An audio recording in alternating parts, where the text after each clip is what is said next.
Palamuru Rangareddy project, Kalwakurthy, భీమా, Koil Sagar project,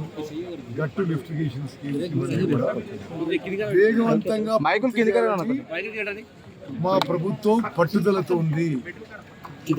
ఆ exercise లో భాగంగానే ఈరోజు నేను, జిల్లా మంత్రి జూపల్లి కృష్ణారావు గారు, రాష్ట్ర planning board vice chairman Chinnareddy గారు, స్థానిక పార్లమెంట్ సభ్యులు పెద్దలు మనురవి గారు, స్థానిక ఎమ్మెల్యే వంశీకృష్ణ గారు, అక్కడ వేరే చోట్ల అందరు ఎమ్మెల్యేలు కూడా, ఆర్థిక శాఖ ఉన్నతాధికారులు, అదేవిధంగా ఇరిగేషన్ శాఖ ఉన్నతాధికారులు ఈరోజు రోజంతా ఉద్దండాపురం నుంచి మరి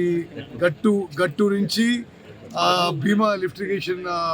ఫేజ్ 2 దగ్గరికి, ఆడి నుంచి శంకరమ్మ సముద్రం దగ్గర నుంచి, ఆడి నుంచి ఈడి నుంచి ఇప్పుడు నాగర్ కర్నూలు పోతున్నాం, ఒట్టెం పంప్ హౌస్ చూస్తున్నాం. అన్నీ కూడా చూసి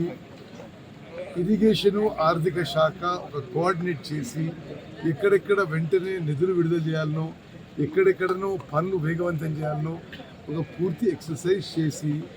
ఈ ఉమ్మడి మహబూబ్నగర్ జిల్లాలో మేము చాలా ఫాస్ట్ ట్రాక్లో ఈ ఇరిగేషన్ ప్రాజెక్ట్స్ పూర్తి చేసే ప్రయత్నం చేస్తున్నాము. ఈరోజు ముఖ్యమంత్రి రేవంత్ రెడ్డి గారు, ఇది నేటివ్ జిల్లా, మరి వారి పట్టుదల, ఆర్థిక మంత్రిగా బట్టి విక్రమార్క గారి కోఆపరేషను, అందరి క్యాబినెట్ మంత్రుల క్యాబినెట్ నిర్ణయాలతో ఈ ఉమ్మడి మహబూబ్నగర్ జిల్లా ప్రాజెక్టుల విషయంలో మేము ప్రయారిటీ ఇచ్చి చేపడుతున్నాం. దాని ఆ సంకల్పం, ఆ సిన్సియారిటీ, ఆ కమిట్మెంట్తోనే ఈరోజు రోజంతా తిరుగుతున్నాం. మరి అదేవిధంగా ప్రతి నెల 2 నెలలకి ఈ ప్రాజెక్టులు రివ్యూ చేసి వేగవంతం చేసి పూర్తి చేసి ఒకనాడు